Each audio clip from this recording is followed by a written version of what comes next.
Station পার হতে চারিদিক অন্ধকার। সেই অন্ধকারের ভেতর দিয়ে ছুটে চলেছে আসাম মেল।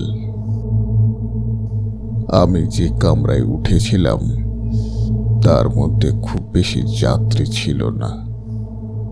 সব মিলিয়ে ছেলে মেয়ে 15 থেকে 16 জন মাত্র। একখানা ম্যাগাজিন পড়তে পড়তে ঘুমিয়ে পড়লাম। ভোরে এসে পৌঁছালাম আলিপুরদুয়ার স্টেশনে। এখানে কোনো হোটেল বা থাকবার জায়গা আছে? এই জংলা জায়গায় হোটেল কোথায় পাবেন? এখানে বেশি যাত্রীও আসে না। তার কথা শুনে আমার চোখ কপালে উঠল। আজ 2 দিন স্নান হয়নি, এ অবস্থায় কোথায় যাই? আমার অবস্থা দেখে ভদ্রলোক বললেন, আপনি বোধহয় এখানে প্রথম এসেছেন। কি হ্যাঁ, আসুন, আমার সঙ্গে আসুন। যেখানে আমার একটা মেস আছে সেখানে আপনি 2-1 দিন থাকতে পারেন। আমি স্বস্তির নিঃশ্বাস ফেললাম। ওহ, আপনার অনুগ্রহের কথা চিরদিন মনে থাকবে।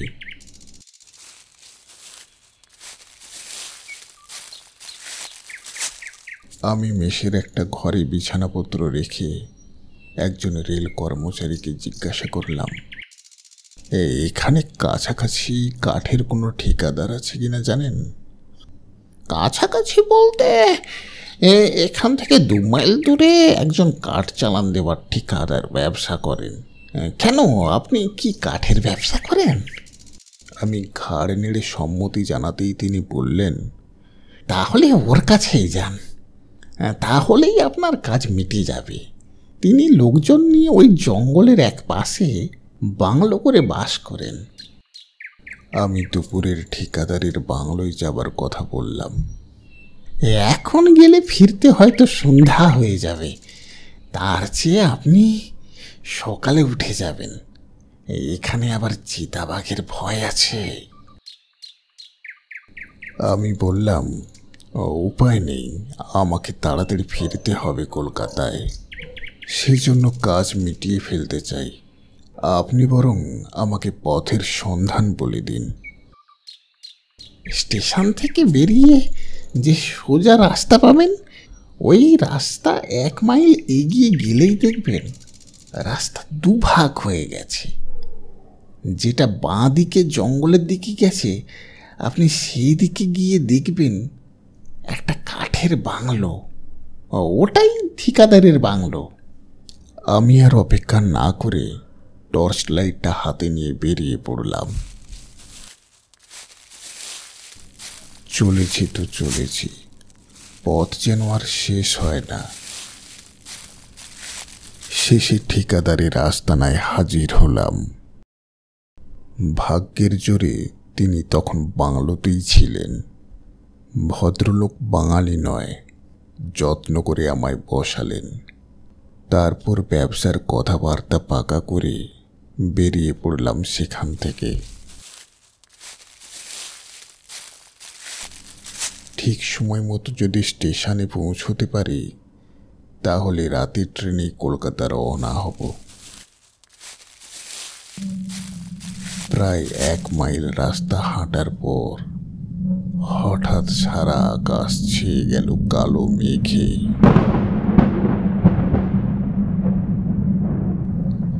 দুপাশে জঙ্গল, টর্চ লাইটের ব্যাটারিও প্রায় শেষ। ব্যাটারির অল্প আলোতে এগিয়ে চলেছে। হঠাৎ উঠল হাওয়া, আর সেই সঙ্গে বৃষ্টি। আমিও আশ্রয়ের জন্য ছুট দিলাম। কিছু দূরে এসে মনে হলো আমি অন্যদিকে এসেছি। এমন সময় বিদ্যুতের আলোয় খানিকটা দূরে দেখা গেল একখানা ঘর। আমি ছুটলাম সেদিকে। ঘরের কাছে গিয়ে দেখলাম দরজা খোলা। আমি কোনো কিছু না ভেবে ভেতরে ঢুকে গেলাম। টর্চ লাইটটা জ্বেলে দেখলাম ঘরটা বৈঠকখানা বলেই মনে হয়, তবে ঘরের মধ্যে আসবার কিছু নেই। চারিদিকে ধুলোবালি জমা হয়ে আছে। ভেতর দিকে একটা দরজা, সেটাও খোলা। সেই দরজা দিয়ে দেখলাম একটা ছোট উঠোন।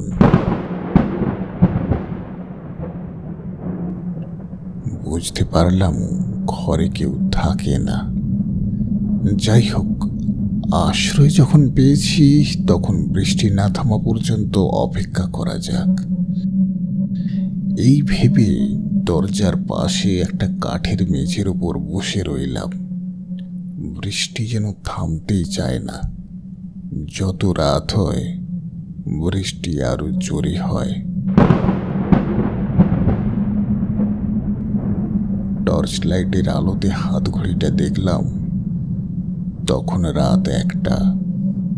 চুপ করে বসে আছি নিরুপায় হয়ে। হঠাৎ মাথার উপর ছটপটানির শব্দ শুনে চমকে উঠে দেখি একটা বাদুড় আমার মাথার উপর ঘুরপাক খাচ্ছে। ঘুরতে ঘুরতে এক কোণে ঝুলে রইল। চোখ দুটো কি ভয়ঙ্কর, যেন আগুনের মতো জ্বলছে। আমি ভয়ে কাঠ হয়ে বসে রইলাম। ঘরের ভেতর থেকে নানা রকম শব্দ। আবার পরক্ষণেই শোনা গেল বিচিত্র সব শব্দ।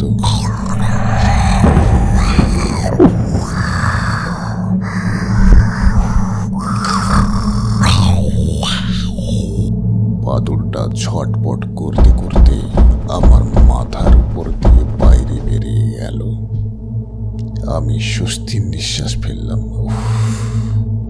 কিছুক্ষণ কেটে গেল, কোনো শব্দ নেই। এমন সময় ঘরের ভেতর থেকে কান্নার শব্দ ভেসে এলো।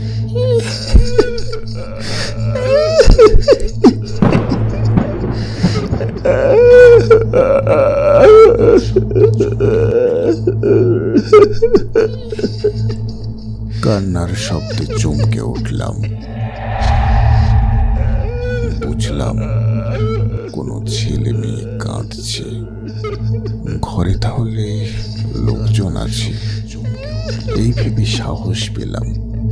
একবার ভাবলাম ভেতরে গিয়ে দেখি ব্যাপারটা কি। আবার ভাবলাম কি দরকার পরের ব্যাপারে মাথা গলাবার। বৃষ্টি অনেকটা কমে এসেছে, কিন্তু কান্নার শব্দ কমেনি। একঘেয়ে কান্নার শব্দে অসহ্য হয়ে উঠলাম। ভাবলাম স্টেশনে ফিরে যাওয়া উচিত ছিল। বিরক্ত হয়ে টর্চটা হাতে নিয়ে ভেতরে গেলাম।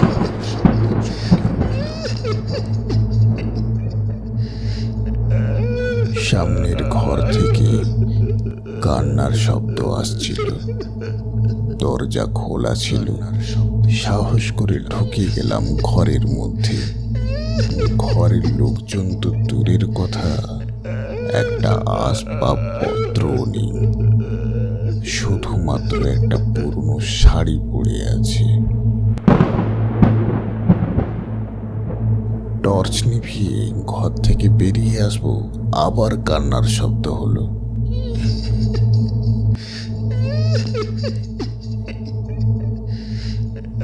কেউ কোথাও নেই, অথচ কাঁদছে কে?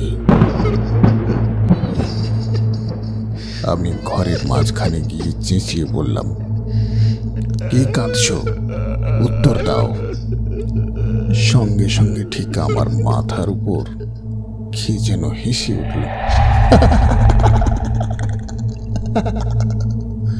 সেই হাসির শব্দ শুনে বুকের রক্ত যেন জল হয়ে গেল।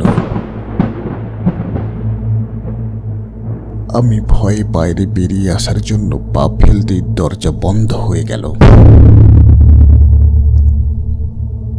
আমি ভয়ে কাঠ হয়ে গেলাম। আবার দরজা খুলে গেল। ঘরের কোণে যেখানে শাড়িটা পড়েছিল সেখানে দেখা গেল একটা অস্পষ্ট নারী মূর্তি।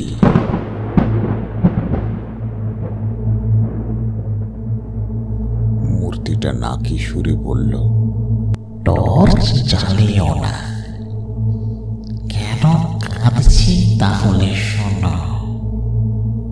আমি বাঙালি ঘরের মেয়ে, অল্প বয়সে বিধবা হই। আমার স্বামীর অনেক টাকা পয়সা ছিল, জমি জমাও ছিল প্রচুর। সেই লোভে স্বামীর এক আত্মীয় আমাকে খুন করে কাঠের বাক্স করে আমায় পুঁতে দেয়। সেই থেকে আমি ভূত হয়ে আছি।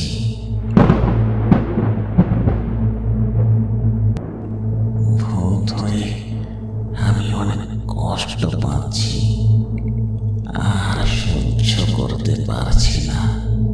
তুমি দয়া করে আমার নামে কয়েক যদি পিণ্ড দাও।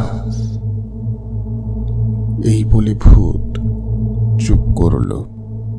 আমি বাধ্য হয়ে বললাম, বেশ, তাই হবে। তাহলে এটা রাখো, কিন্তু বেইমানি করো না, তাহলে আমি তোমার ঘাড় মটকাবো।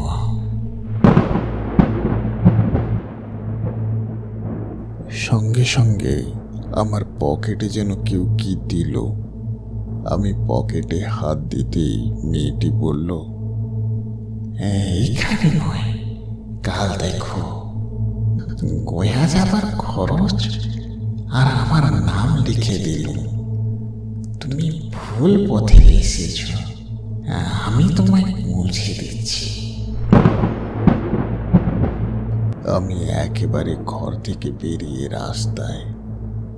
স্টেশনের কাছাকাছি একটা জঙ্গল, সেখানেই আসতেই ভোর হয়ে এলো। পেছন থেকে মেয়েটি বলল, আমি আর যেতে পারবো না, সকাল হয়ে গেছে। তারপর আমি পিছন ফিরে দেখি একটা নরকঙ্কাল চলে যাচ্ছে। কি ভয়ঙ্কর দেখতে। স্টেশনে ফিরে এসে দেখলাম এক টুকরো নাম লেখা কাগজ ও একটা সোনার হার। কলকাতায় ফিরে সেটা বিক্রি করে গয়ায় পিণ্ড দিয়ে এসেছিলাম।